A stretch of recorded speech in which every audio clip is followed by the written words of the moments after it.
안녕하세요. 세상에 기가 막힌 일이 참 많다고 하지만 저에게도 일어날 줄은 정말 몰랐어요. 전 40대 후반 여성이에요. 남편과 전 결혼 전부터 평강공주와 바보 온달이라는 말을 참 많이도 들었어요. 그 정도로 전 다방면에서 똑부러졌죠. 시집을 갈 때도 지금 남편이 능력적으로 많이 빛을 발하진 않았지만 언젠간 꼭 빛을 발할 거라는 생각에 선택한 남자였어요. 남편도 저도 서로 많이 사랑했기에 저희 친정 부모님의 반대에도 불구하고 결혼을 하였죠. 남편은 참 착한 사람이었습니다. 사람은 착한데 영 실속 없어 보이는 게 엄마는 반대야.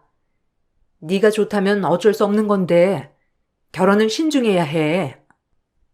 저 사람 인품만 보고 결정한 거야. 엄마 걱정 마. 내가 잘할게. 그리고 난 내 선택을 믿어. 그러니까 너무 걱정 안 해도 돼. 착하기만 하니까 걱정이 된다는 거야.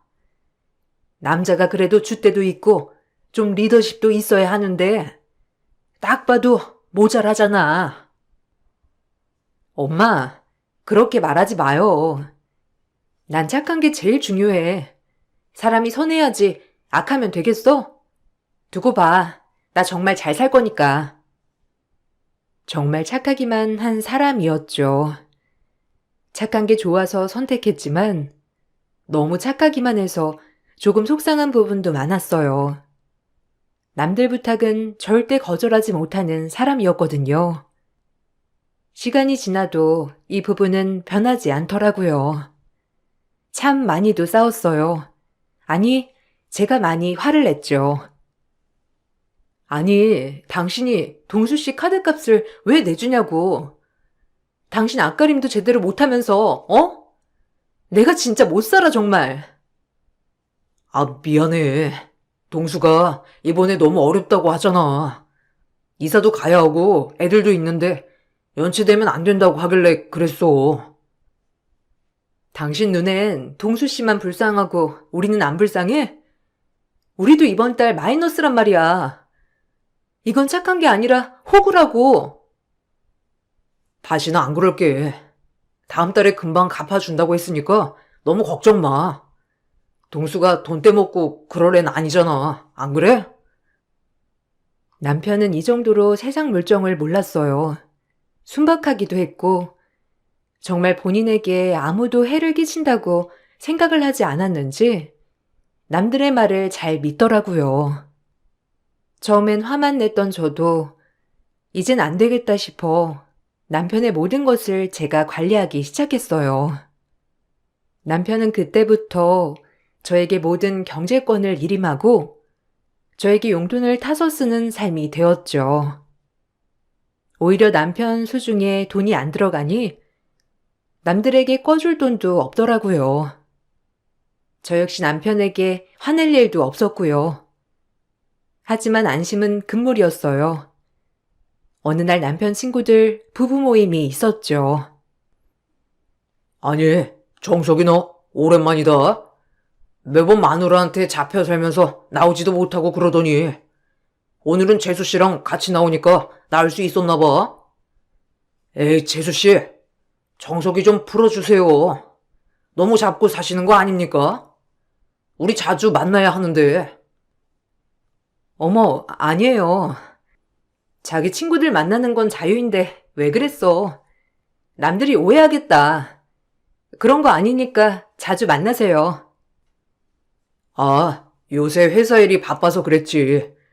이제 자주 나올 거니까 너무 그러지 마라. 술이나 마시자. 오랜만에 만났는데.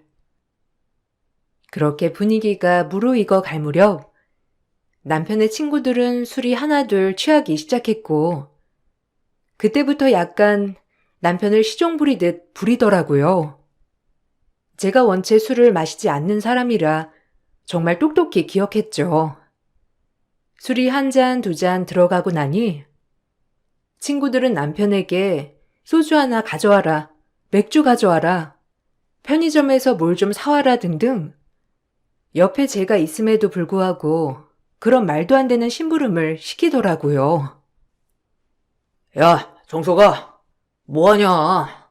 소주 떨어졌다. 재빨리 안 가져오냐? 요새 안 나왔더니 감이 떨어졌지? 안 되겠네. 아, 그러게. 정석이 안 되겠네. 요즘 감 떨어졌네. 감 한번 살리게 해줘야 하나? 야, 빨리빨리 움직여라, 진짜.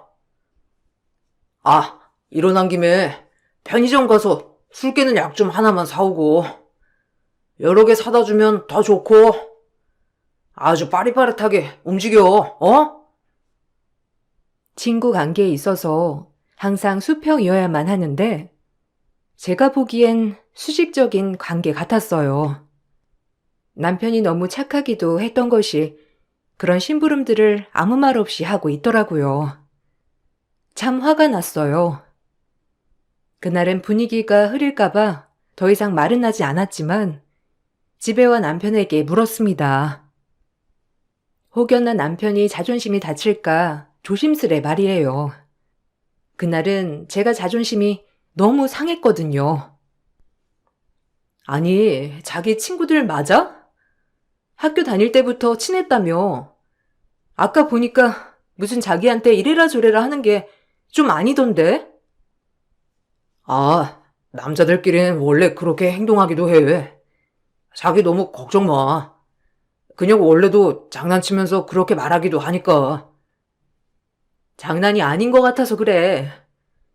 자기가 진짜 거기 직원도 아닌데 소주 가져오고 술 깨는 약 사오고 내가 다 화가 나던데? 친구들이 원래 짓궂어서 원래 자기 없을 땐 그 정도는 아닌데 또 괜히 자기 와이프들이 있다고 허세 떠는 거지 뭐. 아무튼 난 기분 너무 나쁘더라. 좋아 보이지도 않고 다신 그러지 마. 정말 그렇게 보이니까 당신이 뭐가 아쉬워서. 알겠어. 기분 나빴다면 미안해. 자기 생각도 좀 해야 하는 건데 자기 기분까진 내가 생각하지 못했네. 남편이 잘못한 건 아니었지만 그날 남편이 미안하다고 하더라고요. 저는 마음이 너무 좋지 않았죠. 다시 대수롭지 않게 지내고 있을 무렵 잠을 자고 있었어요. 그러다 남편 핸드폰으로 진동이 계속 울리더라고요. 진동 소리에 잠을 깨서 보니 남편이 나갈 채비를 하고 있더라고요. 지금 뭐 하나 싶어 남편에게 놀라서 물었죠. 남편은 또 대수롭지 않게 얘기를 하더라고요. 아니, 자기 이 시간에 뭐 해? 어디 가려고 지금 옷을 입는 거야? 지금 새벽 2시야. 한참 잘 시간에 뭐 하는 거야? 아, 진성이가 술을 너무 많이 먹었다고 해서 걱정되길래 운전이라도 해주려고 하지. 자기 졸리면 얼른 자. 나 금방 갔다 올게. 뭐라고? 아니, 술 취했으면 대리를 부르라고 해. 왜 자기가 나가? 아니, 진짜 자기가 무슨 그 친구들 시종이라도 되는 거야? 아니, 친구끼리 이런 거 도와줄 수도 있지. 자기 너무 예민한 거 아니야? 금방 다녀올게. 요 앞이라서. 걱정 마. 남편은 그러곤 나가버렸어요. 벙 찌더라고요. 남편이 워낙 착한 건 알았지만 이 정도로 호구일 줄은 몰랐거든요. 아마도 인간관계에 있어 늘 베풀고 웃어넘기고 착하다 보니 이것이 사람들의 이용거리가 된 것이라고 전 생각했어요. 정말 화가 났죠. 내가 사랑하는 사람을 남들은 그렇게 쉽게 부리고 이용한다는 생각에 말이에요. 전 이 문제를 심각하게 생각해 볼 필요가 있다고 생각했죠. 한참을 생각하고 있을 때 남편이 들어왔어요. 전 남편을 앉혀놓고 진지하게 얘기했죠. 남편도 제 이야기를 잘 들어주더라고요. 자기야, 내가 아무리 생각해도 이건 진짜 아닌 것 같아. 항상 보면 친구들 말을 그렇게 잘 들어줄 필요가 있을까? 뭐 우정은 소중하다고 하지만 자기는 너무 과한 것 같아서 안 그랬으면 좋겠어. 자기에게 우선순위가 있잖아. 안 그래? 자기가 친구들부터 거절한다고 만약 친구들이 보지 않는다고 하면 그건 거기까지가 우정인 거야. 안 그래? 내 생각이 틀렸어? 미안해. 어려서 그냥 난 남들 부탁 들어주는 게 더 편하긴 해서. 늘 들어주다 보니까 이렇게까지 된 것 같아. 난 내 남편이 그렇게 지내지 않았으면 좋겠어. 자기가 충분히 착하고 너그러운 사람이라는 거 알아. 그렇지만 이건 착한 걸 넘어서서의 문제 같아. 만약 내가 봤을 때 다시 한 번 더 과하게 자기가 친구들을 챙겨주거나 했을 때 정말 못 참을 것 같아. 네 말도 일리가 있어. 내가 노력해볼게. 나한테 언제나 우선순위는 너니까. 너무 걱정 마. 미안하다. 괜히 나 때문에. 남편은 이것마저도 본인을 자책하더라고요. 말을 꺼낸 제가 미안했죠. 하지만 짚고 넘어가야 할 문제였기 때문에 후회하진 않았어요. 그리고 남편은 제 이야기를 들어주려고 많이 노력했죠. 남편은 착하기도 했지만 그래도 영특한 사람이었기에 본인이 하는 일 분야에서는 묵묵히 성실하게 일을 했어요. 제가 처음 반하게 된 계기도 그런 부분이었어요. 전 친정 부모님을 도와 임대업을 하고 있었기 때문에 사실 금전적인 여유는 많았어요. 남편은 평범한 회사원이었지만 본인 일을 열심히 하는 사람이었기에 그 부분을 너무 높게 샀었어요. 그런 사람이 남들에게 저런 취급을 받고 있으니 참 화도 많이 나더라고요. 남편이 너무 착해 경제적인 것을 제가 다 관리하는 것이 혹시라도 이 사람이 주눅이 들었나 하는 생각도 들더라고요. 자기, 돈 자기가 관리할래? 다른 사람들한테 금전적으로 도움 주지 않는다고 약속만 하면 다시 가져가는 거 어때? 아니야. 자기가 관리해. 돈 받아 쓰는 게 익숙하기도 하고. 자기가 돈 관리는 더 잘하잖아. 난 괜찮아. 아니야. 자기가 관리해. 남자가 돈이 좀 있어야지. 나도 느끼는 게 많아. 한번 자기가 관리하면서 돈 잘 굴려봐. 전 그렇게 남편에게 다시 돈 관리를 맡겼죠. 남편은 처음엔 부담스럽다고 하였으나 내심 관리를 하게 되니 더욱더 잘하더라고요. 그리고 생각보다 돈을 굴리는 능력도 있었고요. 남편의 이런 모습은 저에게 참 신선하게 다가왔죠. 하지만 남편에게 이제 돈이 있다는 소식이 들어가자 개미대들이 꼬이더라고요. 안 그래도 착한 남편, 또 돈 때문에 혹시 이용당할까 신신당부를 했죠. 그래서 그런지 남편도 이번엔 마음가짐이 다르더라고요. 전 남편을 믿어보기로 했어요. 또 동수 씨지? 절대 안 돼. 나 자기한테 돈 관리 맡긴 거 정말 자기 믿으려고 그런 거야.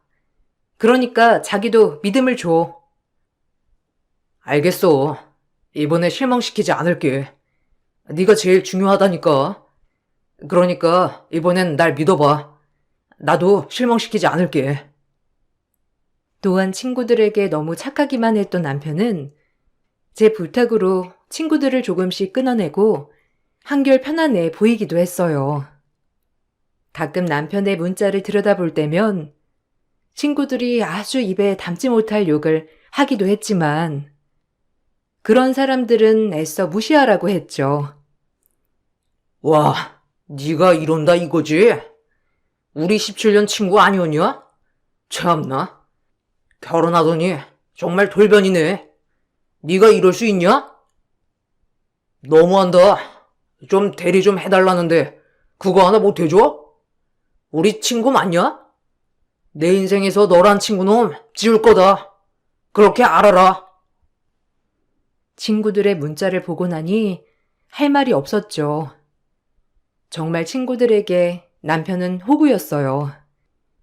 이제 호구짓을 해주지 않으니 저런 문자로 마음을 불편하게 하는 가스라이팅이었죠. 하지만 남편에게 무시하라고 했어요. 분명 친구라고 하면 다시 연락이 올 거라고요. 그리고 전 남편을 전적으로 믿고 응원해주기로 마음을 먹었어요. 오히려 칭찬도 많이 해주고 더 긍정적으로 변할 수 있게 말이에요. 자기 돈 관리 되게 잘하는데? 내가 괜히 걱정했네. 어때? 괜찮지? 나보다도 돈 관리 더 잘하는 것 같아. 이제 맘 좀 놓아야지. 아니야, 당신이 도와줘서 그래. 그러니까 이 정도로 할 수 있는 거지. 당신이 기뜸도 많이 해주기도 했고. 그래도 노력해줘서 고마워. 자기 그 착한 심성 난 다 아니까 너무 사람들 신경 쓰지 말고 우리만 행복하게 지내자. 그렇게 행복만이 있을 줄 알았는데 남편이 사기를 당했습니다. 그것도 친구한테 말이죠. 전 너무 화가 나더라고요. 그렇게 차단을 하고 주의를 줬건만 결국 친구 때문에 남편은 사기까지 당하고 말았죠. 남편의 친구들은 그 정도로 저희에게 도움이 되지 않았어요.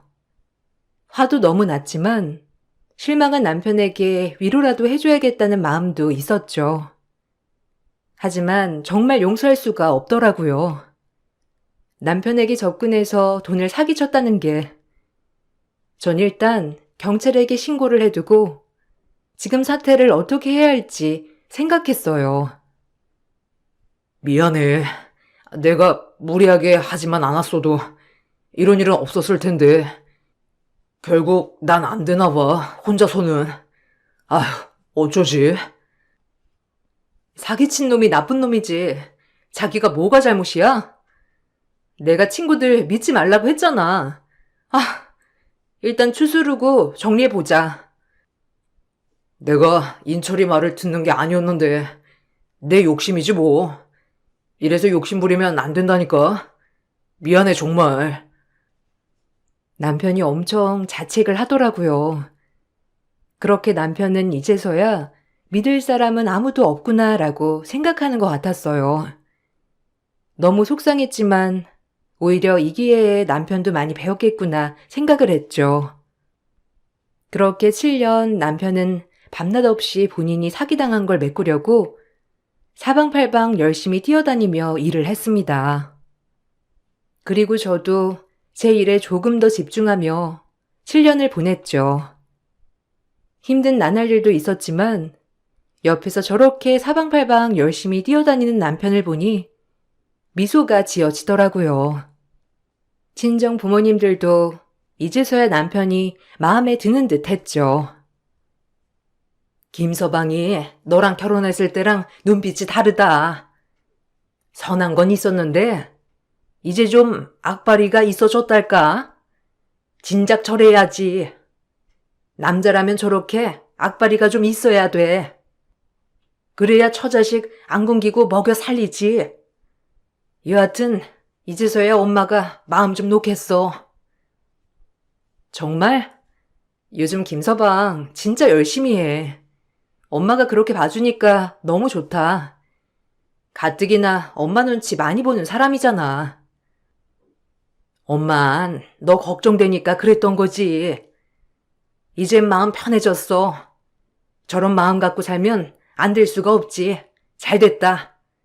김서방도 이제서야 느끼는 게 많은 거지. 사람이 물렀었는데 이제 좀 강단이 있어 보이잖니.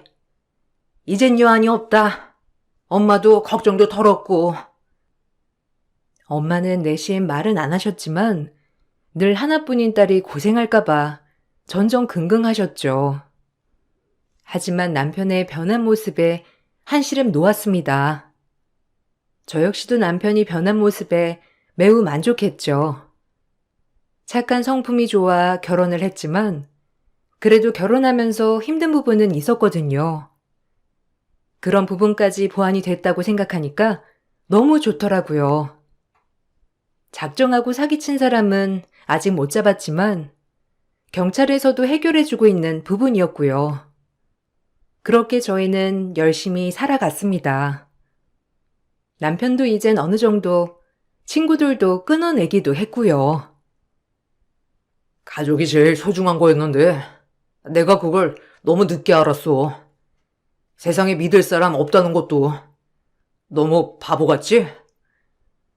아니, 전혀. 그럴 수도 있지. 지금 깨달았으면 됐어. 자기 이렇게 열심히 사는 모습 너무 보기 좋으니까 걱정하지 않아도 돼. 남편은 이제서야 정말 모든 걸 깨달은 듯 했어요. 간혹 또다시 친구들이 남편을 이용하려 했지만 이젠 본인 손에서 알아서 차단하더라고요. 친구들조차도 남편의 처음 보는 모습을 낯설어할 지경이었죠. 전 참 뿌듯했습니다. 그리고 얼마 지나지 않아 동창회 초대권이 하나 발송되더라고요. 그 초대권을 보고 있자니 남편은 가지 않겠다고 하더라고요. 본인에게 도움되지 않는다면서요. 동창회 안 가는 게 좋을 것 같아. 어차피 가도 애들이랑도 좀 서먹서먹하고 그때 이후로 애들도 잘 안 만나서. 동창회도 한 7년 만에 가는 거 아니야? 어차피 부부 동반 참석이니까 나랑 같이 가도 될 것 같은데? 자기도 오랜만에 가고 싶잖아. 그건 그런데 그래도 될까? 좋은 친구들도 많으니까 가서 오랜만에 얼굴이라도 보고 싶은데 자기 괜찮으면 그럼 가보자. 그리고 당신한테 사기친 놈에 대해 정보를 알 수도 있잖아. 아무래도 가는 게 나을 것 같아. 가서 즐기고 오자. 그렇게 남편과 같이 동창회에 방문하기로 했어요. 저 역시 남편을 이용했던 친구들을 다신 보고 싶지 않았지만 혹시나 남편에게 사기친 동창을 만날 수 있지 않을까 하는 생각에 가고 싶었죠. 그렇게 정말 오랜만에 남편 친구들을 만나는 날이 되었어요. 남편도 많이 긴장한 건 마찬가지였죠. 그렇게 동창회에 들어섰는데 역시나 많은 사람들이 와 있더라고요. 저희를 보자 남편의 친구였던 사람들이 비아냥대기 시작하더라고요. 남편이 이제 호구짓을 하지 않으니 아무래도 남편을 깔아뭉개고 싶었던 것 같아요. 여긴 웬일이냐? 아예 우리랑 손절한 줄 알았는데 우리 인철이랑 같은 사람 취급한 거 아니야? 근데 여길 다 오네? 뭘 그렇게 받아들이냐? 그동안 사느라 바빠서 그랬지. 하여튼 반갑다. 오랜만에 보네. 잘 지냈었지? 얼굴 좋아졌어. 참나? 난 또 우리 정말 손절한 줄 알았는데. 그래도 여기 온 거 보고 얘 뭐야? 이랬지 뭐야? 연락도 한동안 안 받더니. 아, 사는 게 바빴지 뭐. 미안하다, 연락 못해서. 그 애 그렇게 있고 나서 진짜 정신없이 앞만 보고 달렸어. 여유가 없었지 뭐.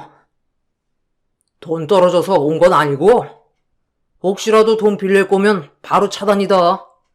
인간관계 어떻게 될 줄 알고 돈을 빌려줘. 안 그래?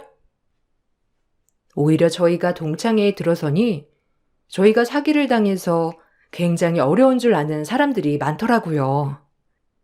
남편 친구들도 그렇고 말도 꺼내기 전에 바로 차단부터 들어갔죠.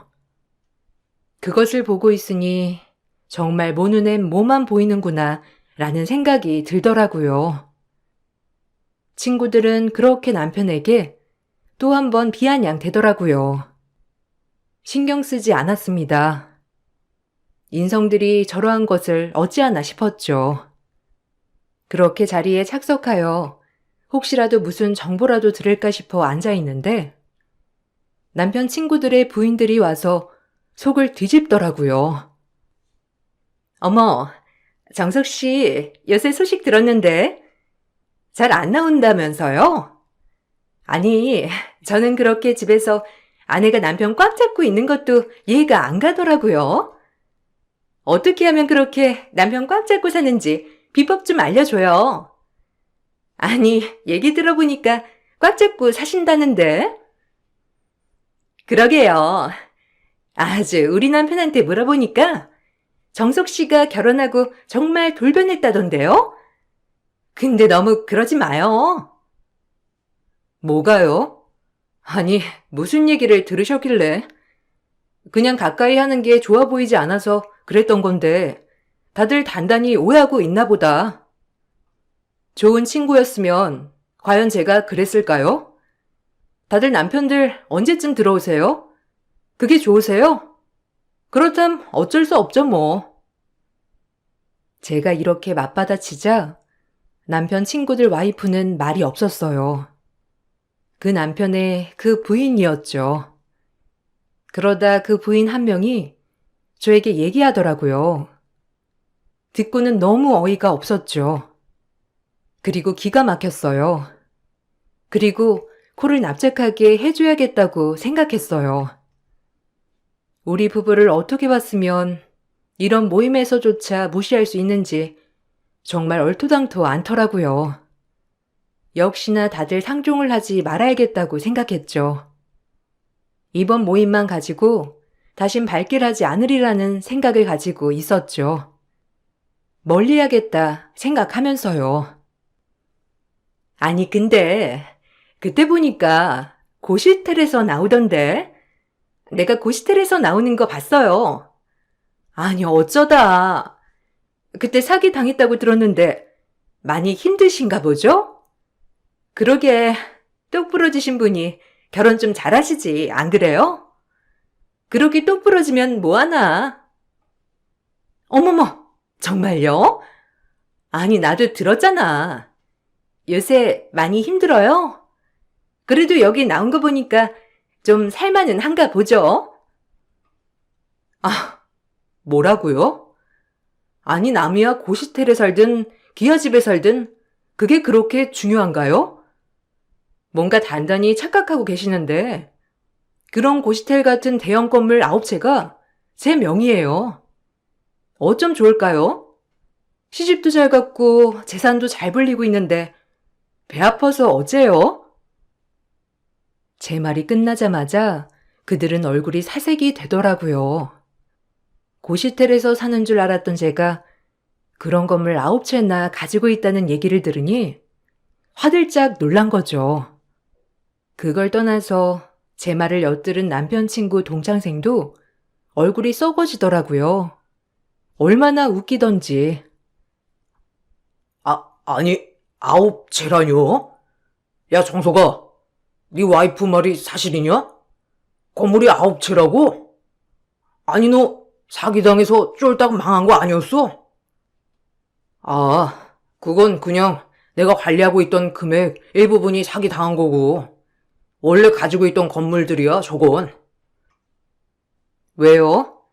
쫄딱 망해서 이제 친구고 호구고 절대 볼 일 없겠다 해서 막말했는데 그런 사람이 건물 9채라고 하니까 기겁할 정도로 놀랄 일인가 봐요? 그렇게 이용해 먹던 정석 씨가 경매의 재주가 있더라고요. 어찌나 그렇게 척척 잘도 아는지 조금만 코치해주면 시기 좋게 매번 저렴하게 낙찰받아온 게 오르고 오르더라고요. 안목이 있는 거죠. 여기 나온 건 그나마 인철씨 소식이나 좀 들을 수 있을까 해서 왔는데 다들 저희가 돈 빌리러 오신 줄 알았나 봐요. 기가 막혀라. 아니, 한동안 연락도 없던 애가? 아니, 그럼 말 좀 하지, 자식아. 우리가 얼마나 힘든지 알면서 친구 좋다는 게 뭐냐?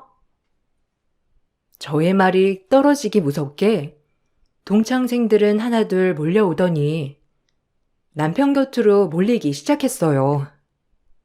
아까는 인간관계에 돈 문제는 얽히면 안 된다고 하던 사람들이 지금은 너나 할 거 없이 친구 좋다는 게 뭐냐면서 들러붙기 시작했죠. 정말 어이가 없었어요. 그동안 남편이 살아온 세월이 어땠는지도 가늠이 되더라고요. 항상 쓰면 뱉고 달면 삼키는 그런 인간들 사이에서 말이에요. 아까랑 너무 다른 거 아닌가요?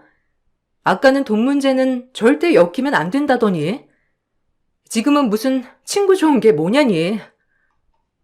다들 이 사람 많이 무시하셨죠? 당신들이 함부로 무시해도 될 사람 아니라는 거예요. 아셨어요? 어디서 무시를 하고 있어? 아니, 그건 사기도 당했고 하니까 혹시라도 돈 필요할까봐 그랬죠. 그게 아니라면 그럴 이유는 없고요. 그리고 있는 사람은 우리같이 없는 사람 도와줘도 되는 거 아닙니까? 막말로 얘가 원래 순에 빠졌는데 진짜 누구 만나서 이렇게 됐는지, 아휴. 뭐라고요? 당신들이 인간이야? 한 사람 바보 만들고 이용하려 들고 나 절대 그 꼴 못 봐. 알겠어? 이기적인 인간들. 사실 남편은 7년 동안 저와 함께 일과 경매에 매달렸어요. 본인이 하고자 하는 회사와 경매를 병행하는 게 쉽지 않았을 테지만 정말 노력하더라고요. 본인 잘못을 덮으려고 부단히 애를 썼죠. 그러다 보니 남편에게 건물 보는 감각이 있다는 것을 알게 되었고 낙찰받은 족족 건물값이 올라갔어요. 남편은 그동안 저에게 미안하다고 하며 모든 재산 명의를 다 제 이름으로 해주었고요. 그렇게 욕심 없고 순수한 남편이었죠. 제 이야기가 끝나자 남편 친구들은 그래도 남편에게 콩고물이라도 떨어지지 않을까 눈빛이 아주 초롱초롱하며 남편을 둘러싸더라고요. 전 그 길로 남편에게 다시 노지 말자며 집에 가자고 했죠. 남편도 느끼는 게 많은지 집에 가자고 하더라고요. 그리고 남편이 한마디 하더라고요. 그동안 친구라고 믿은 자들한테 말이죠. 내가 학교 다닐 때부터 싸우는 것도 싫고 좋은 게 좋은 거다 생각하며 너희 뜻대로 다 들어줬는데 다 부질없었어. 너희가 적어도 나를 호구가 아닌 친구를 생각했다면 이럴 순 없었겠지. 인철이한테 사기당한 거 알고서도 너희는 그냥 내가 바보라고만 생각했겠지. 역시라고 하면서. 그래도 난 너희들이 친구라고 한 번쯤은 보고 싶었다.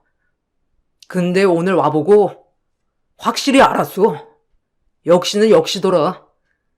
그래, 잘 지내. 나 같은 친구 너희한텐 필요 없었겠지. 이제 볼 일 없겠다. 정말로 잘 지내라. 여보, 가자. 남편의 말로 다들 침묵하더라고요. 그렇게 저희는 동창회를 나섰어요. 남편이 참 안쓰럽더라고요. 그나마 친구들이라고 믿었는데 다 하나같이 저 모양이니까요. 그래도 남편은 더 씩씩하게 행동하더라고요. 며칠이 지나고 남편에게 모르는 번호로 연락이 오더라고요. 그 사기꾼 놈이었습니다. 동창생 누군가한테 들었는지 저희가 알부자라고 들었나 봐요. 전 일단 꼬셔서 나오라고 하라고 했죠. 그렇게 저희는 만발의 준비를 했어요. 그 사기꾼을 만나기 위해서 말이죠. 얼마나 기쁘던지. 아니, 정석아, 미안하다. 내가 염치가 없어서 그동안 연락을 못했어. 나도 숨어 다니는 것도 지치고 좀 만날 수 있을까? 아, 야, 너 어디야? 그래, 만나자. 만나서 얘기해. 밥은 잘 먹고 다니는 거야? 하여튼 주말에 거기서 봐. 그래. 결국 남편과 그 사기꾼의 만남이 성사가 되었어요. 그리고 저흰 경찰에게 얘기를 하고 경찰이 잠복하고 있을 즈음 남편과 그 친구가 만나게 되었죠. 그 친구는 몇 년 동안 뻔뻔하게 잠수를 타놓고 남편에게 과하게 아는 척을 하더라고요. 기가 막혔죠. 그리고 뻔뻔하게 잘 지냈냐며 얘기를 건네는 사기꾼. 정말 어이가 없었어요. 아마 저희 남편이 쉽게 용서해 줄 거라고 착각하는 것 같았죠. 아, 잘 지냈냐? 미안하다. 나도 형편이 너무 안 좋아서 그랬어. 이해하지? 너 원래 마음 따뜻한 놈이잖아. 그래서 말인데, 내가 좀 들었거든, 애들한테. 너 그 돈 아니어도 살만하다고. 저 혹시, 이번엔 진짜 제대로 된 정보인데, 내 말 한 번만 더 믿어볼래? 내가 무슨 염치로 또 거짓말을 하겠어, 안 그래? 그래도 항상 네가 마음에 걸렸는데, 이렇게 잘 살고 있다고 하니까 내 마음이 얼마나 놓이던지. 이번 한 번만 나 좀 믿고 투자해봐, 어? 진짜 너한테만 알려주는 거야. 그래도 연락 줘서 참 고마웠는데, 너도 참 변하질 않는구나. 또 나 속이러 나왔어? 참나. 내가 잘 산다고 하면 네가 나한테 저지른 죄가 없어지기라도 할 줄 알고 나한테 연락한 거야? 애들이 그러라고 하지? 나 착하고 호구니까 잘 구슬리라고? 야, 왜 화를 내고 그래? 너 안 갔다? 고등학교 땐 그렇게 말도 잘 듣더니 이제 돈 좀 있다고 사람 무시하는 거냐? 안 되겠네 이거. 좀 착하다고 내가 봐줬더니만 애가 돈 생기더니 눈이 횟가닥 돌았어. 안 그러냐? 내 말이 틀려? 말 좀 해봐. 그때 바로 잠복하고 있던 저와 경찰이 나타났죠. 그리고 바로 그 자리에서 남편 친구를 체포했어요. 전 어이가 없더라고요. 또다시 뻔뻔하게 남편을 속이려 했다는 그 자체가 말이에요. 경찰이 나타나자 남편 친구는 남편에게 쌍욕을 날리기 시작했죠. 야, 너 이럴 거야? 지가 감히 나한테 이럴 수 있어? 이거 안 풀어? 너 내가 가만 안 둔다. 저 바보 같은 놈이 감히 날. 바보라고? 야, 너 똑바로 들어. 너 우리 등 쳐먹은 거 내가 가만둘 줄 알아? 정석 씨는 너 친구라고 생각했어. 알아? 이제 친구고 뭐고 없어졌지만 근데 또 등을 치려 해? 넌 합의 절대 없을 줄 알아. 어디 한번 빨간 줄 그어봐야 정신을 차리지? 돈 있다고 하니까 홀랑 연락해서 다른 사기를 치려고 하다니. 너 같은 인간은 갱생도 불가야. 알아? 형사님, 데려가 주세요. 아, 재수씨, 잠시만요. 아니, 이것 좀 풀고 얘기해요. 야, 정석아. 나 친구야, 임마. 네 중마고 인철이라고. 그렇게 그는 구속되었어요.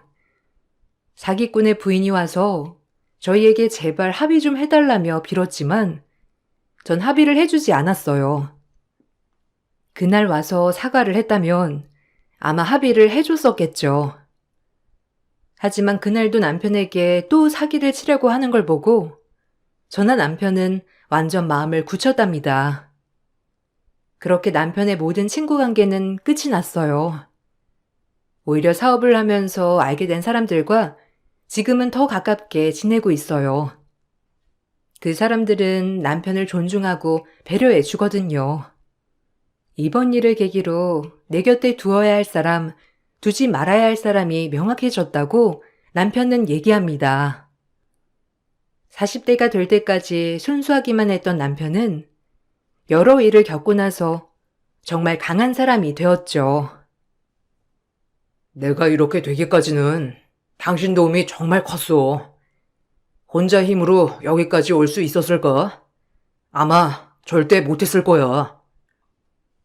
당신이니까 내가 도와준 거지. 보석을 알아봤다고 나는. 우리도 남한테 베풀면서 살자. 자기도 나 믿어줘서 고마워. 전 남편과 의지를 다잡았어요. 그리고 지금도 같이 열심히 일을 하고 있습니다. 남편이 착하고 가끔은 우유부단할 때도 있지만 그만큼의 장점이 많은 사람이고 사업에 있어서 감각이 뛰어난 사람이란 걸 알았기 때문에 오히려 플러스 요인인 것 같아요. 이런 일이 있고 나서 전 임신도 하였고 아이도 낳았어요. 아이를 낳으니 남편이 더욱더 열심히 살려고 하고 있어요. 결혼하고 지금이 제일 평화로운 시기 같더라고요. 결혼 초반 너무 착하고 순수한 남편 때문에 힘든 것도 있었지만 지금은 남편의 결단력으로 이 모든 사업이 잘 돼가고 있음에 벅차 오르더라고요. 그리고 기본적으로 착한 남편으로 인해 가정도 평화로워요. 무엇보다 아이와 저를 끔찍하게 생각하는 사람이라 너무 만족스럽습니다. 가끔 아직도 남편에게 간간히 떠보는 친구들의 연락이 오지만 아예 차단하는 것 같더라고요. 여러분들도 혹시라도 내 주변에 나에게 조금이라도 심적으로 스트레스를 주는 사람이 있다면 빨리 손절하시길 바랄게요. 우리 인생은 짧고 행복하게 지내기만도 부족한 세월이랍니다. 그럼 이만 제 글을 마칠게요. 감사합니다. 안녕하세요. 평택에 살고 있는 구독자입니다. 바로 제 이야기를 한번 풀어볼까 해요. 대학교 졸업 후 바로 남편을 만났고 이른 나이지만 임신을 하게 되었어요. 부모님은 이제 막 앞날이 창창한 제가 임신을 하고 결혼을 하겠다고 하자 극도로 반대가 심하셨고 전 부모님의 뜻을 거스를 수밖에 없었어요. 제가 어떻게 해서든지 결혼을 하겠다고 하자 부모님은 절 안 볼 생각까지 하시며 마음대로 하라고 화를 내셨고 그때 당시 철도 없고 어린 나이 사랑이 뭔지 부모님 집에서 나와 제 멋대로 남편과 살림을 합쳤답니다. 부모님의 마음에 대못을 받고 전 어리석게도 결혼 생활을 이어나가게 되었어요.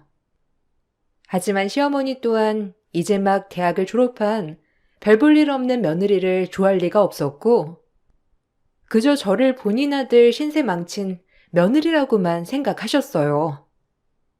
전 그렇게 힘든 시집살이를 시작하게 되었답니다. 아무래도 부모님 마음에 대못을 받고 벌을 받은 셈이죠. 네가 우리 아들 꼬셔서 집에 들어앉아? 우리 아들이 얼마나 앞날이 창창한데 아들을 꼬여내서 시집을 와? 손뼉도 마주쳐야 소리가 난다고. 왜 저한테만 그러세요? 희성 씨랑 저랑 같은 마음으로 살고 있는 건데 너무하세요 정말. 자기야, 그냥 이럴 땐 죄송하다고 해. 뭘 그렇게 말대꾸를 해. 가뜩이나 엄마 하나 있는데 그러니까 그냥 아무 말도 마. 이게 어디서 말대답이야? 너네 부모가 널 그렇게 가르치던? 하여간 제대로 된 교육도 못 받고 집에 들어앉았으니 볼 게 뭐가 있어? 너라네 정말 진절머리 난다. 뱃속의 핑계로 우리 아들 신세 망쳤으니 넌 두고두고 우리 집에 희생해. 엄마, 그만해. 뭐 저런 애가 말귀 알아듣겠어? 안 봐도 비디오지.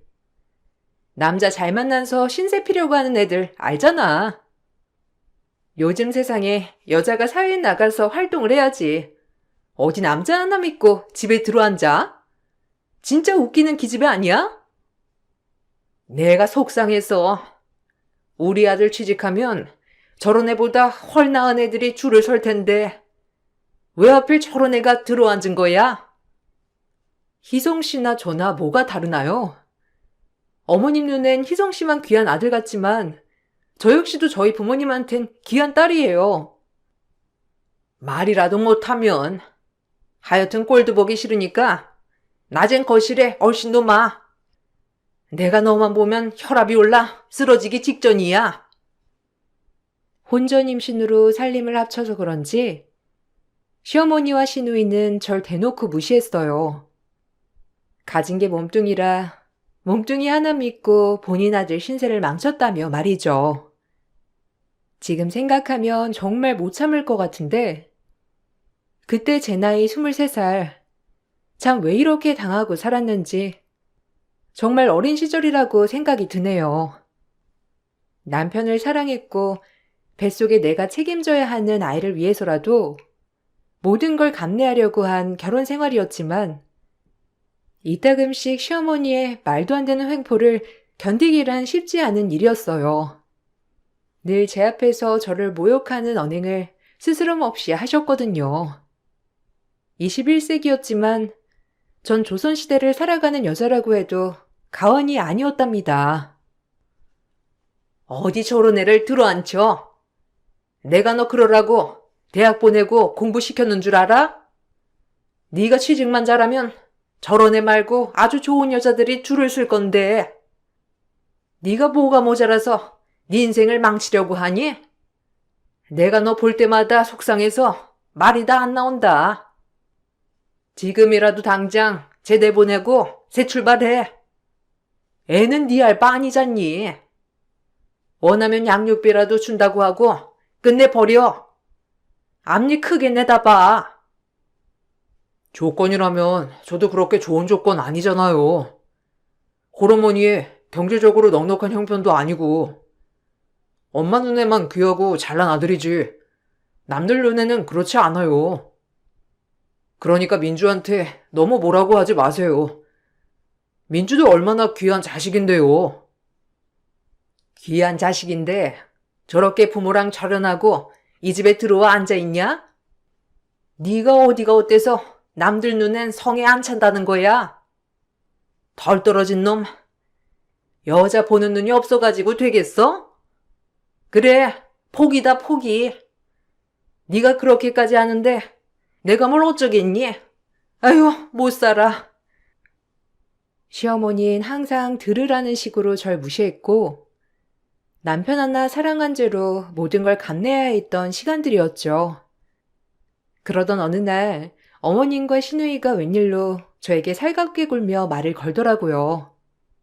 원래가 항상 쌀쌀맞은 분들이라 저에게 이렇게 다정하게 대해준다는 것이 조금 의아하기도 하면서 좋은 마음도 들었지만 그 다정에는 이유가 있는 다정함이었답니다. 올케, 내일 시간 좀 있어? 나 공부하는 거 알지? 다름이 아니라 내일 우리 도우미 아줌마가 갑자기 팔이 부러져서 못 나온다는 거야.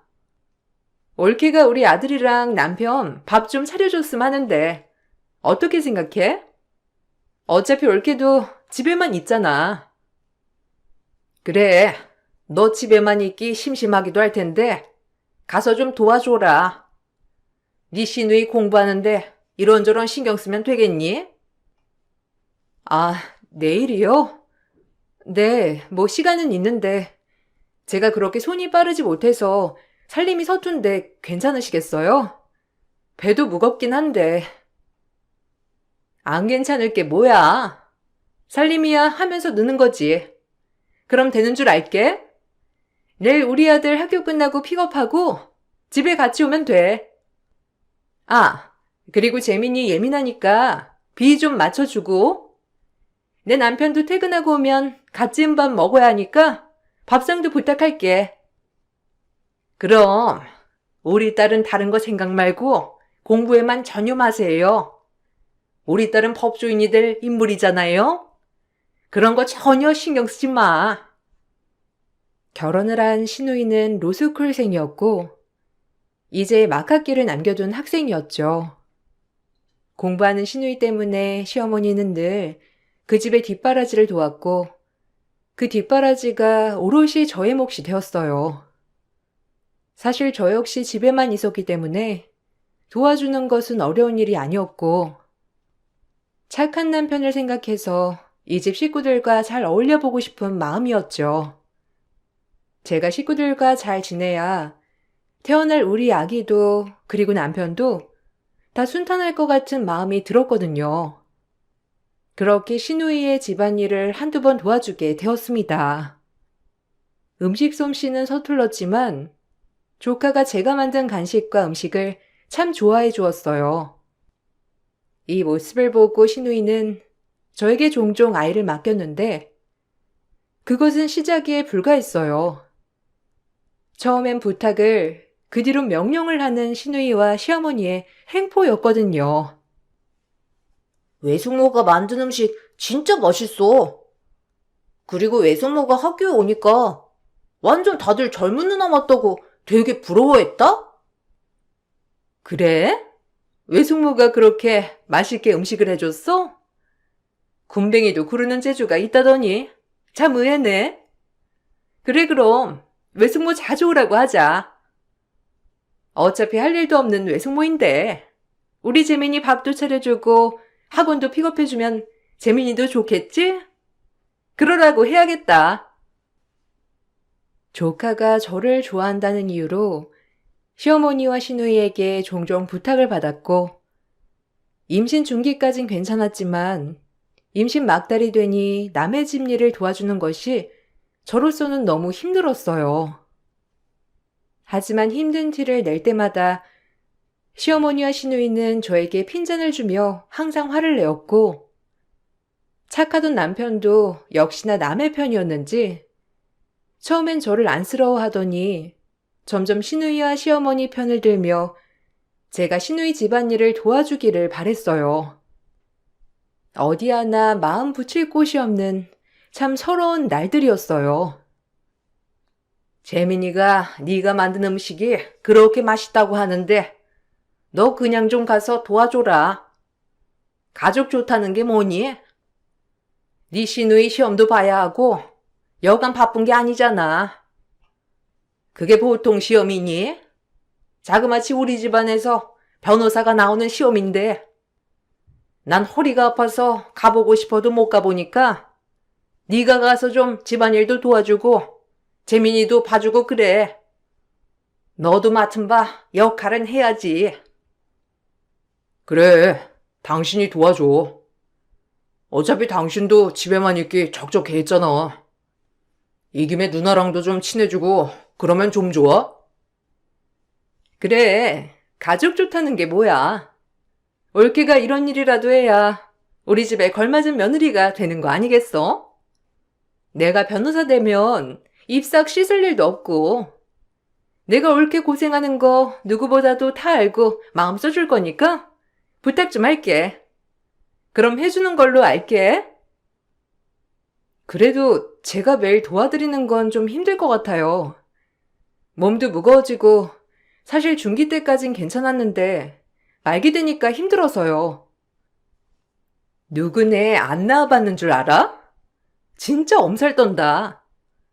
솔직히 올케 우리 집에서 받아준 것만으로도 감지덕지 아니야? 우리 아니었음 집에서도 쫓겨나서 미혼모 시설에 갈 뻔한 거잖아. 그런데 이 정도도 못해줘? 진짜 야박하다. 이래서 올케한테 정이 안 간다니까? 잔말 말고 재민이 봐줘.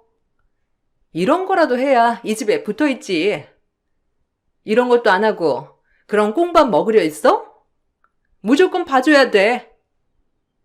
몸이 무거워져 매번은 힘들 것 같다고 거절하자 역시나 시누이는 저에게 막말을 하였고 그런 모습을 본 시어머니 또한 혀를 차시며 못마땅하게 생각하셨어요. 전 제 잘못이 아님에도 제가 또 뭘 잘못한 것 같은 마음에 죄책감이 들었죠. 그리고 집에 와 남편이 저를 설득하여 결국엔 시누이 집안일을 도와주기로 했답니다. 남편이 사정사정하며 부탁을 하니 거절할 수가 없었어요. 이 기회에 누나랑 친해지는 기회잖아. 가뜩이나 엄마도 너 마음에 안 들어하는데 누나라도 네 편 만들어야지. 우리 아기 태어나면 너처럼 찬밥 신세 만들래? 그래도 이 집 장손이 될 건데 네가 미리 길을 좀 다져놓으면 좋을 거 아니야. 그래도 나 몸도 힘든데 내가 어떻게 매번 재민이를 봐줘. 내 몸 돌보기도 그런데 형님이랑 어머님보다 당신이 더 밉네. 난 당연히 네 편이지. 그런데 이번에 그냥 누나랑 엄마가 부탁하는 거니까 들어달라는 거야. 언제 부탁하시겠어? 부탁이 아니라 명령이던데? 일단 알겠어.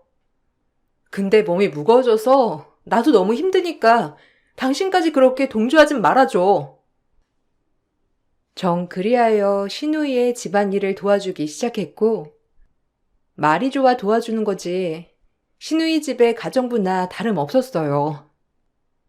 형님은 하다하다 밤중에도 전화가 와 아이를 봐달라며 부탁을 하였고, 부탁을 거절하면 큰일이 나는 것처럼 화를 내기 시작했어요.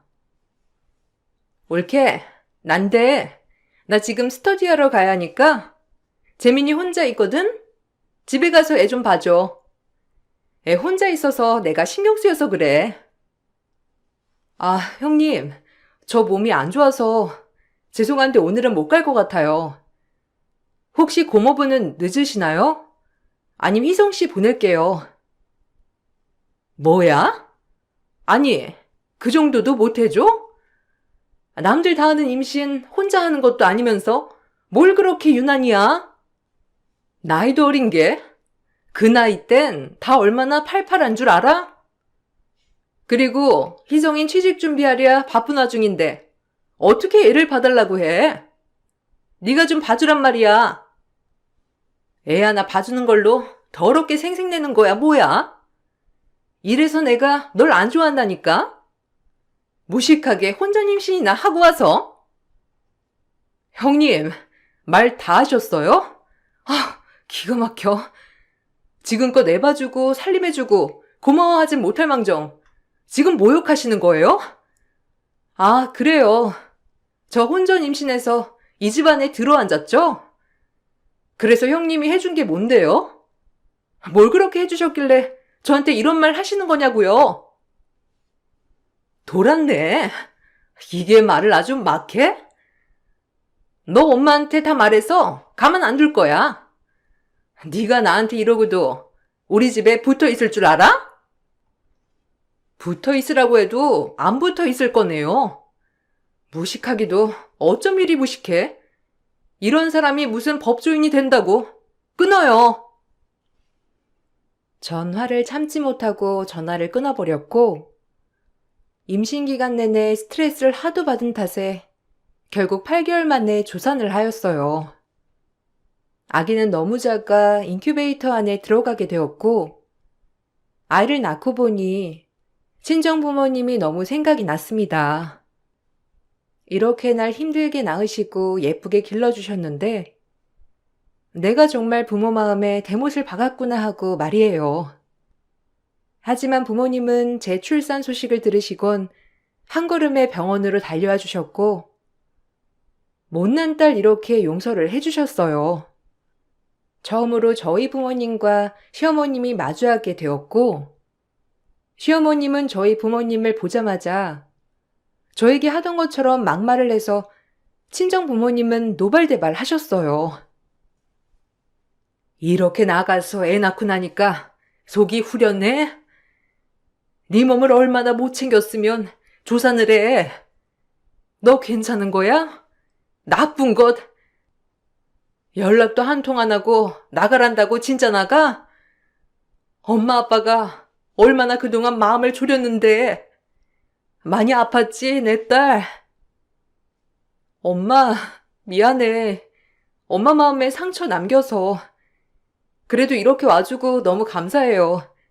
진짜 못난 딸인데 그래도 딸이라고 먼저 손 내밀어줘서 너무 고마워. 내가 더 잘할게. 아이 낳고 보니까 얼마나 엄마 아빠가 희생했는지 알 것 같아. 고마워요. 얼씨구, 그 애미의 그 딸이라더만 아주 똑 닮았네. 너 그렇게 신우이한테 버릇없이 나가더니 결국 조산하고 꼴 좋다. 네가 마음볼을 그렇게 쓰니까 조산한 거야. 아, 딸님이 참 잘 가르쳤어요. 어디 신우이 알기를 개똥으로 알아? 기막혀서 원. 말 다 했어요? 지금 어디서 큰 소리예요? 가뜩이나 힘들게 애 낳아서 마음도 힘든 애 앞에서 그동안 내 딸한테 어떻게 했을지 안 봐도 눈에 화나네요. 너 이런 취급 받고 있었던 거야? 정서방은 뭐하니? 이런데도 가만히나 있고. 이래서 내가 우리 딸 맡길 수나 있겠어? 이보세요. 본인도 딸이 있으면 먼저 몸 걱정부터 해야죠. 어떻게 이런 식으로 무식할 수가 있어? 뭐야? 무식? 이 옆편 내가 말 다 했나? 보잘것없는 애 며느리로 받아줬음. 고마워해야지. 감히 어디라고 큰 소리야? 돈도 한 푼 없게 생겨가지고 그 애미나 그 딸이나 딱 봐도 빈대상이네. 아유 속 터져. 우리 아들이 문제가 있어서 이런 애랑 엮여가지고. 시어머니는 저희 엄마에게도 저와 같다며 악을 쓰셨고, 저희 엄만 말을 잇지 못했어요. 그리고 태어나는 날 저에게 당장 집으로 가자며 얘기하셨지만, 아이 때문에 모든 걸 버리고 엄마와 함께 갈 수가 없었죠.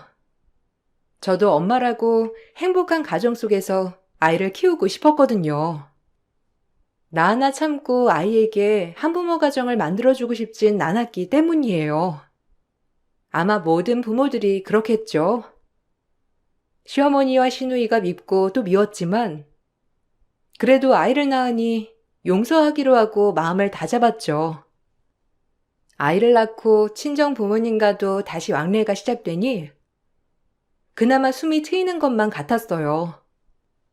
그리고 시간은 흘렀고 시누이는 매번 변호사 시험에서 낙방했고 결국 몇 년이 지나서 변호사가 되었습니다. 시누이가 변호사가 될 동안 전 아이를 키워냈고 저 역시도 친정 부모님이 학업을 계속했으면 좋겠다는 마음을 내비치셔서 정말 감사하게도 친정 부모님의 도움으로 아이를 키우며 공부를 할 수 있었어요. 그렇게 저도 제 인생을 찾아 나가고 있던 그때 시어머님은 저에게 또 시누이가 해야 할 일을 저에게 부탁하셨습니다. 예, 이제 애도 어린이집 다니고 너도 좀 여유로울 텐데 네 시누이 좀 도와줘라. 아무래도 수수 변호사인데 할 일이 얼마나 많겠니? 그냥 옆에서 서류나 왔다 갔다 해주면서 도와주면 될 것 같은데. 아무래도 예전에 네가 걔네 집 일 도와준 걸로 걔가 너한테 부탁하는 건 좀 그래 하는 모양이야. 그래서 내가 너한테 대신 얘기하는 거다. 이번엔 그냥 도와달라는 게 아니라 수당도 두둑히 쳐준다고 하니까 좀 도와줘. 어디 그때랑 지금이랑 같니? 그러니까 좋은 마음 먹고 좀 부탁할게. 저도 제 일이 좀 많긴 한데 얼마나 도와드리면 되는데요? 많이는 못 도와드리고 일단 한 2-3달 정도만 가능해요. 그래, 딱이다. 걔 수습기간이 2-3달이라고 했던 것 같은데 어쨌든 하는 거지? 네 시누이도 아주 좋아할 거야. 시누이의 집안일을 도와줬을 때 시누이와 얼굴을 붉힌 적이 한두 번이 아니었기 때문에 시누이가 저에게 부탁을 하고 싶어도 하지 못한다고 하더라고요. 그러면서 저에게 시누이가 일하는 서류의 심부름을 좀 도와달라고 시어머니가 대신 부탁을 하신 거죠. 저 역시 그 일이 있고 나서 몇 년이 흘렀지만 아직도 시누이와 껄끄러운 관계였기 때문에 이번 일을 계기로 좀 애도 있으니 풀어야겠다고 생각했어요. 썩 내키진 않았지만 가정의 평화를 위해서 시어머니의 부탁을 수락했습니다. 그리고 시누이가 부탁한 서류들을 이리저리 다니면서 심부름을 하게 되었어요. 엄청 어렵고 힘든 일은 아니었지만 3개월 동안 시누이를 도와 이곳저곳 다니면서 서류를 떼고 전 그 서류를 여기저기 전달하며 발로 많이 뛰었답니다. 돈이 목적은 아니었지만 내가 수락한 일이니 정말 잘 도와주고 싶은 마음뿐이었어요. 약속한 3개월이 끝나는 날 시어머니는 시누이와 밥을 먹겠다고 시누이가 일하는 로펌에 들렸고 저 역시 시누이를 마지막으로 도와주는 날이었거든요. 그날 시어머니와 시누이는 또다시 저를 기만하고 말았죠. 예전엔 어리고 아무것도 몰라서 참았다면 지금은 도저히 이해를 할 수 없었어요. 이제 얘 수습도 끝났겠다. 네 할 일은 끝났으니까 내일부터는 네 신우 안 도와줘도 된다. 밥순인 역시 집에서 밥을 해야지. 네? 아무리 2, 3개월이라고 하셨으니 뭐 끝난 건 알겠는데 뒤에 말이 거슬리네요. 밥순이라니. 그리고 이번엔 제가 직접 발로 뛰고 열심히 도와드린 거니 수당 챙겨주신다고 하셨잖아요. 약속한 수당은 주셔야죠. 가족끼리 동거래는 확실해야 해요. 참나. 그럼 그렇지. 네가 좋은 마음 먹고 해줄 리가 없지.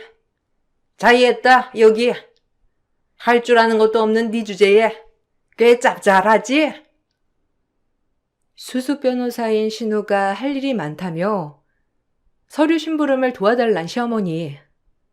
딱 석 달 뒤 저에게 수당 30만 원 주며 하시는 말씀이 제 주제에 짭짤할 돈이라고 하셨죠. 순간 너무 황당하고 또다시 저를 기만했다는 사실에 화가 난 그 순간이었어요. 장난해요, 지금? 누굴 그지로 하나? 내가 돈 때문에 이런 걸로 보여요? 인간들이 양심이 있어야지. 돈이 아니라 먼저 고맙고 그동안 애써줘서 힘들었겠다고 말을 해야 도리인 거지. 내 주제에 짭짤할 돈 30만 원? 이번 일 이대로 못 넘어가요. 네가 그대로 안 넘어가면 어쩔 건데? 네가 내 딸 아니었으면 이런 데나 와봤겠어? 로펌 구경했으면 고맙다고나 해야지. 그러게나 말이야. 올케가 이런 데나 와보겠어, 어디? 주제 파악하고 이제 돌아가. 애 봐야지. 올케는 집순이가 딱이야. 제가 참지 못하겠다고 하자 시어머니와 시누이는 저를 기만하며 멸시하였고 이 모녀를 어떻게 해야 할까 하던 그때 제가 시누이 방 커튼을 치자 순간 사내 인사팀 직원들이 내게 90도 속이며 말을 걸어왔습니다. 그리고 이 얘기를 듣고 모녀는 입이 떡 벌어졌어요. 사실 시누이를 도와줄 때는 거의 마스크와 모자를 많이 쓰고 다녔기 때문에 직원들이 저를 못 알아봤거든요. 대표님, 오셨어요? 미리 말씀을 해주시지. 근데 여기서 뭐 하세요? 이 방은 이제 막 수습딱지 뗀 변호사 방인데. 이 변호사가 지금 저한테 무례를 범하네요. 본인 월급이 누구한테 나가는 줄도 모르고 꼴값 떠는 꼴이란. 어찌해야 할까요? 저 초짜 변호사는 그럼 해고할까요? 대표님이 많이 언짢으시면 바로 그렇게 하겠습니다. 마침 수습이 오늘까지라 딱 오늘 해고하면 별탈 없을 것 같거든요. 대표님이 분부만 하시면 바로 그렇게 일 처리할게요. 말씀만 해주십시오. 네, 잘라주세요. 아무리 수습이라지만 인성이 덜 된 사람 우리 로펌에서 일하게 할 수는 없죠. 당장 해고 처리해줘요. 해고라니? 무슨 소리야? 아니, 그리고 올케 인성이 덜 되다니? 지금 뭐 잘못 먹었어? 어떻게 된 거야, 이게? 저와 인사팀 직원이 하는 말을 번갈아 듣던 신우이와 시어머니는 이게 무슨 일이냐며 저에게 물었고 전 그간 있었던 일을 설명하였어요. 제가 하는 말을 모두 다 들은 신우이와 시어머니는 바로 태도가 돌변하며 저에게 사과를 하며 눈치를 살폈죠. 그리고 시어머니는 아차했는지 제가 살면서 볼 수 없던 표정을 지으며 역겹게도 갑자기 상냥한 태도로 돌변하였어요. 대표라니? 여기 대표님은 김성식 대표님이신데 어떻게 네가 대표라는 거야? 저 직원이 약이라도 먹은 거야? 김성식 대표님이 저희 아빠거든. 오랫동안 로펌을 운영한 아빠의 꿈이 저를 변호사 만드는 거였고 대학교 졸업하자마자 임신하고 집에 나왔으니 아빠가 날 안 볼 만도 하지. 근데 출산을 기점으로 부모님이랑 화해하면서 다시 공부 시작했거든? 애기 보랴 공부하랴 힘든 여정이었지만 그래도 부모님 생각하면서 버텼지. 당당히 변호사 시험 합격했고. 나중에 당신들한테 나 이런 사람이다. 우리 앞으로 잘해보자라고 밝히려고 했는데 어쩌다 보니 이렇게 밝히게 되었네?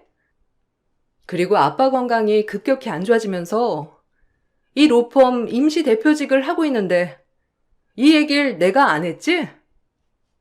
당신들 식대로 얘기하면 별 볼 일 없는 당신 아들이 나 같은 여자 넘볼 수나 있겠어? 공장 생산직이나 하는 당신 아들, 나 같은 변호사 마누라가 가당키나 하냐고. 아니 그럼 네가 변호사란 말이야? 희송이 말론 너 가난한 집 여자이라고 했는데 이게 다 무슨 말이야? 희송 씨는 우리 아빠가 로펌 대표인지 몰랐으니까. 나랑 결혼하고 사는데 그게 중요해? 됐고, 당신들 인성 이제 다 들통났으니 이 방 빼줘야겠는데 어쩌지? 수습딱지 떼면서 나가게 됐네. 어쩌나? 아마 큰 기업 로펌은 못 갈 거야. 수습하고 쫓겨났다는 거 보면 아무도 안 쓸 거거든. 웬만하면 수습 끝나면 채용을 해주는데 이렇게 바로 쫓겨나니 사람들이 뭐라고 생각하겠어? 아니 올케, 나 아직까지 믿어지지 않는데 좀 얘기 좀 다시 해보자. 그리고 내 동생이랑 살 거면 우리 안 보고 살 수는 없잖아. 아니, 당신 동생이랑도 이혼할 거야. 몇 년 동안 당신들이랑 내 사이에서 한 게 뭐가 있어? 나 힘들 때 위로해 준 건 나 자신이었지 당신 동생 아니었거든. 이제 다 단판 내보자고. 내가 로펌 대표라니까 갑자기 마음이 바뀌었어? 꼴 좋다 진짜. 전 바로 신우이를 해고시켰고 신우이는 로펌에서 쫓겨났어요. 변호사를 준비하면서 저희 아빠 로펌에 엄청 들어가고 싶어한 걸 알았기 때문에 정말 통쾌한 응징이었죠. 시어머님 본인 딸이 대단한 변호사가 됐다고 동네방네 자랑을 했지만 결국 신우이는 백수가 되었어요. 그마저 일반 로펌에 이력서를 넣었지만 저희 로펌에서 수습만 하고 잘렸다는 게 소문이 나서 다른 로펌에선 쓰지를 않더라고요. 결국 주제도 모르고 이리저리 돈을 끌어다가 개업을 하고 쫄딱망에 빚을 지고야 말았죠. 변호사 사무실을 차리느라 고모부 몰래 집 담보로 대출을 받아 빚을 진 바람에 어리석게도 남편에게도 이혼을 당했답니다. 네가 좀 봐서 네 시누이 다시 취직 좀 시켜줘라. 얘가 갈 데가 없어. 이 바닥이 좁아서 소문이 났나 봐. 인성 개차반이라고. 그리고 이혼이 웬 말이니? 네 시누이 취직만 하면 다시 재결합 할 수도 있을 건데 어떻게 네가 좀 도와주면 안 될까? 인성 개차반 맞잖아요. 그냥 주제 파악하고 애나 키우라 해요. 아줌마가 도와주면 되겠네. 그리고 희성씨 보고 이혼 도장 안 찍으면 소송 들어갈 거니까 빨리 도장 찍어서 보내라고 해요. 당신들에 비하면 희성씨는 나에게 그렇게 큰 잘못은 하지 않았지만 그동안 내가 힘들고 아플 때 날 외면한 사람이니까 도저히 용서가 안 되거든.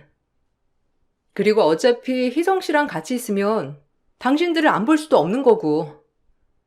당신 잘난 아들 좋은 여자 만나라고 해야지. 당신이 제일 원하던 거니까.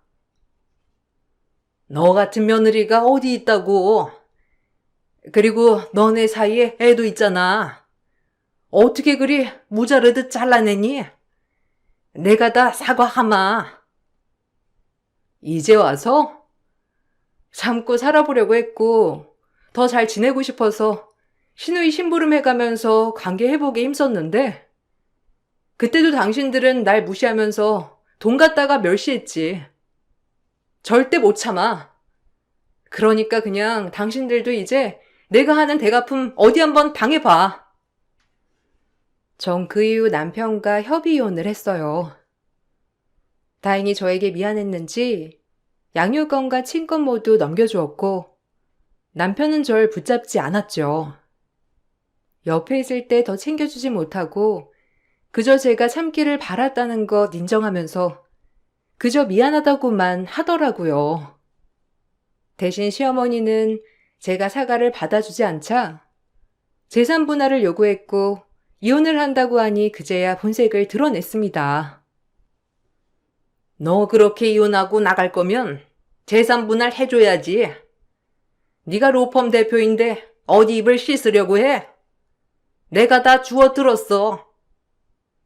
어디서 주워들었길래 개똥 같은 정보로 절 또 화나게 하는지. 참 알다가도 모르겠네요. 제가 대표로 있는 로펌은 임시대표라 내 로펌이 아니어서 재산 분할이 안 되거든요. 그리고 그 이후에 전 재산이 없고요. 다 아빠 엄마 앞으로 되어 있는 걸 어떻게 분할을 하는지. 설사 분할이 된다 하더라도 양심이 있어야지. 어디서 분할을 요구해 뻔뻔하게. 그러니까 당신 자식들이 안 풀리는 거야. 지 딸도 지랑 똑같이 키워가지고 인성이 그 모양이지. 어디 한번 빚 갚으면서 잘 살아봐. 아, 이 바닥에 소문 짱 나서 국선 변호사 하고 싶어도 면접에서 떨어질걸? 변호사는 됐는데 빚은 엄청나고 꼴 좋다. 엄마 왜 그래? 가뜩이나 얘 기분 거슬려서 좋을 게 뭐가 있다고 진짜 이럴 거야? 아니 민주야, 내 말 좀 들어봐. 어차피 지금 착한 척 해봤자 무개념인 거 다 소문났으니까 하던 대로 하셔. 이제 와서 나 생각해주는 척 말고. 그냥 이대로 넘어갈까도 했지만 그동안 당한 것도 너무 억울하여 시어머니와 시누이를 상대로 그동안 당한 부당 대우를 토대로 위자료 청구 소송을 했습니다. 다행히도 이 집에서 말도 안 되게 시집살이를 겪은 저였고 제 핸드폰에 자동 통화 녹음이 되어 있는 걸 토대로 시어머니와 시누이가 저에게 전화를 할 때마다 막말을 했던 것도 제출하였죠. 시어머니가 날뛰는 꼴이 우스웠어요. 우리 집 뒤통수를 이렇게 쳐? 네가 이를 갈았구나. 얼마나 우리가 우스웠어? 지 아빠 로펌 대표인 거 속이고 시집와서 아무것도 모른 척 연기를 하고 있다니? 이 무서운 것. 너 내가 평생 잘 되나 두고 보자. 감히 우리에게 물을 먹여? 로펌 대표 딸이면 잘해줘도 되고 아무것도 없는 딸이면 막 해도 되고. 당신이 뿌린 씨앗 당신이 거둔 거야. 진정해. 그리고 위자료 줘야 하니 당신 건물 청소 일이라도 해야겠어. 아, 우리 로펌 건물 청소일도 있는데 어디 입김 좀 넣어줘? 그 정도는 할 수 있지. 뭐야? 네가 감히 날 능멸해? 아우 기가 막혀. 우리 아들 딸 신세 망쳐놓고 어디 한번 잘 되나 볼 거야 내가. 나야말로 평생 이제 어떻게 망이 가나 지켜볼 거니까 각오해. 인생 그렇게 살면 안 된다는 거 늙음하게 많이 배웠지? 위자료 금액이 많지는 않았지만 그래도 전 위자료를 받을 수 있었어요. 저에게 재산 분할을 신청하다 역으로 위자료를 주게 된 거예요. 재산 분할에서는 정작 제 재산은 아무것도 없었고 아빠한테 받은 로펌조차도 임시대표였기 때문에 분할은 되지 않았어요. 결국 본인 욕심 때문에 아들과 딸 모두 이혼남을 만든 것이죠. 딸은 본인 욕심도 있겠네요. 그리고 전 이혼 후 제가 일한 돈으로 조그마한 전세 아파트를 구매했고 그곳에서 아들과 둘이 살고 있답니다. 변호사가 되고 나서 바빠지긴 했지만 밖에 나가 일도 하면서 자존감이 많이 올라갔어요. 20대 초반 그 어리석은 저와는 정말 다른 제가 되었죠. 철없을 때 사랑만을 보고 시작한 결혼이었지만 결론적으로 부모님 말씀이 참 맞았네요. 그래도 후회하진 않는 게 그때의 제가 있었기에 지금의 제가 있고 이렇게 예쁜 아들도 얻었으니까요. 지금은 대표직을 내려놓고 변호사 일만 하고 있습니다. 아직 로펌을 이끌어갈 깜냥은 아닌 것 같아 아빠를 수족처럼 따르던 이사님이 대신 경영을 해주고 계세요. 물론 아빠조차도 동의하셨고요. 변호사 일을 하면서 저처럼 말도 안 되는 일을 겪은 의뢰인 얘기를 들을 때마다 그때의 일이 떠오르곤 하지만 그래도 많이 치유가 됐는지 지금은 매우 행복한 삶이라고 생각을 한답니다. 이 글을 쓰면서 문득 드는 생각은 부모님께 잘해야겠다고 또 한 번 다짐해 보아요. 철없고 무지한 딸 받아주는 게 쉽지 않았을 텐데 이렇게 훌륭하게 키워주셔서 감사하다는 말도 꼭 전해드리고 싶습니다. 여러분, 어른들 말 틀린 거 하나 없더라고요. 혹시라도 저처럼 이런 상황에 놓여 계신다면 현명하게 행동하시길 바랄게요. 그럼 이만 글을 마치겠습니다. 감사합니다.